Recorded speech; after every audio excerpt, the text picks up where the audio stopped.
ধর্মই নেই। আজ এই মা এই বৃদ্ধ বয়সে কষ্টার্জিত অর্থ দিয়ে আজকে আপনাদের এই হরিকথা শ্রবণিত সেবা, সাধু সঙ্গিত সেবা, এই সেবা যে যত করতে পারে কৃপা তার কাছে তত বেশি এগিয়ে আসে। লোকনাথ গোস্বামী অজান্তে কি করতে জানেন? বৃন্দাবনে তখন কুঠির বাঁধা শুরু হয়নি, মলমূত্র ত্যাগ করতে জঙ্গলে।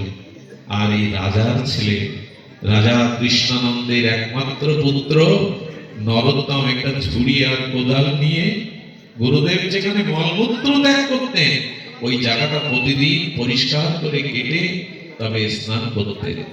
প্রতিদিন লোকনাথ গোস্বামী বলছেন, আমার অজান্তে কে সেবা করে, কে আমাকে ঋণ করে দিচ্ছে, আমি তো কারো ঋণ নিতে চাই না। উনি গভীর রাত্রে একদিন লুকিয়ে দেখছেন রাজপুত্র নরোত্তম মলমূত্র কাটছে, আমার মলমূত্র। আর কি করে জানেন? যে ঝাড়ু দিয়ে ঝাড় দেয়, ওই ঝাড়ুটা বুকে জড়িয়ে ধরে কাঁদে, ওরে তুই তো গুরুদেবের আসা যাওয়ার পথ পরিষ্কার করে দিস, আমার জীবনের ময়লা তো দূর হলো না, বাসনা তো দূর হলো না। এটা আসর মাতানো কথা নয়, আপনাদের আবেগ সৃষ্টি করার কথা নয়। সেবা ছাড়া কেউ কখনো পায়নি কিছু। উনি যখন ওইভাবে সেবা করতে এসছেন, লোকনাথ গোস্বামী ডাকলেন, নরোত্তম, রাজপুত্র হয়ে তুমি এই ইষ্ট সেবা করছো, এই সেবা তোমার নয় গুরুদেব। আপনার চরণ না পেলে কি হবে রাজাধিরাজ হয়ে, কি হবে স্বর্গের দেবতা হয়ে? আমি যে রাধা মাধবের সেবা চাই, নিকুঞ্জ মন্দিরের সেবা চাই, আপনি আমাকে কৃপা করুন। বলে তোমাকেই শিষ্য করা যায়, যাও যমুনায় স্নান করে এসো। এই লোকনাথ গোস্বামী তাকে চম্পক মঞ্জুরি দিয়ে দিলেন। মঞ্জুরি নামা নিয়ে ধন্য হয়েছিলেন এই প্রেম ভক্তির মহারাজ। তেমন দুঃখী কৃষ্ণদাসকে বুকে টেনে ধরে তাকে কৃপা করে বললেন, ব্রজে চলে যাও, জীব গোস্বামী তোমায় কৃপা করবে, তোমার রাধারানীর চরণ প্রাপ্তি হবে, এই আশীর্বাদ করলাম। আমার বলবার উদ্দেশ্য ছিল এই সেবা। সেবা যেখানে নাই সেখানে ধর্ম নাই, সেবা যেখানে নাই তবে খবরদার লোককে লোক দেখানোর সেবা যেন আমাদের জীবনে না আসে। সুধীবৃন্দ, উনি কি করলেন? উনি পুত্র পাওয়ার আশায় যখন বললেন, যাও আমি আশীর্বাদ করছি নন্দিনীর ওই দুগ্ধ পান করে তোমার বংশে যে আসবে সে সাধারণ নয়, এই দিলীপের পুত্র হলো রঘু, আর এই রঘুর পরাক্রমে এসেছিল রঘুপতি রাজীবলোচন রামচন্দ্র ভগবান। সব কুলে তিনি আসেন, সব বংশে কি তিনি আসেন? এমন ধর্মাত্মা রঘু হয়েছিলেন, আজ রঘুপতি রাম বলা হয়। এই দিলীপ, এই রঘু, এদেরই ইতিহাস রামায়ণে সন্নিহিত হয়ে আছে।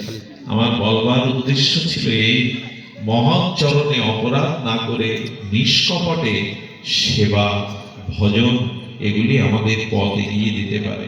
সুধীবৃন্দ, আর এই সেবা ধর্মের জন্য স্বয়ং ভগবান কম সেবা করেছেন। এই জগতে যারা অবতার রূপে মহাপুরুষ রূপে এসেছেন তারা সেবাকেই বেছে নিয়েছেন। আসলে এই জীবন যজ্ঞকে পূর্ণ করার জন্য, এই জীবন যজ্ঞকে পরিপূর্ণ করার জন্য আমরা শ্রেষ্ঠ জনকে যেন অবজ্ঞা না করি, আমরা মহৎ চরণে যেন অপরাধ না করি। এই মহৎ চরণে যদি অপরাধ হয় সেটা বিঘাত হয়ে যাবে। চৈতন্য চরিতামৃতের একটি ছোট্ট ঘটনা বলে আজকের পাঠ বিশ্রাম করছি। আপনারা একটু ধ্যান দিয়ে কয়েকটা শুনুন। বৈষ্ণব চরণে যদি হয় ক্ষুদ্র অপরাধ, মহামহা ভজন হতে পড়ে যাবে বাদ। আমাদের জীবনে এই বৈষ্ণব বা মহৎ, বৈষ্ণব বলতে এখানে ভক্ত চরণে যদি অপরাধ হয়, মহা ভজন হতে আমাদের বাদ পড়ে যেতে হবে। সুধীবৃন্দ, চৈতন্য চরিতামৃতে বলছেন যে এই মহৎ অপরাধ থেকে দূরে থাকতে গেলে আমাদের জীবনে চাই দৈন্য, দীনতা। যতদিন দৈন্যতা না আসবে, দীনতা না আসবে, ততদিন অপরাধের সম্ভাবনা থেকে যাবে। আর এই অপরাধের সম্ভাবনা থেকে যদুকুল ধ্বংস হয়ে গেল। মনে পড়ে শ্রীকৃষ্ণের ছেলে শাম্ব, ভগবান শ্রীকৃষ্ণের উত্তরাধিকারী সন্তানগণ, তারা মুনি ঋষি এসছেন, অষ্টবক্র মুনি আর মহান মুনি ঋষি এসছেন শ্রীকৃষ্ণের চরণ দর্শনে। সেই মুনিগণকেই দেখে এক পুরুষ ছেলেকে যুবককে তারা কাপড়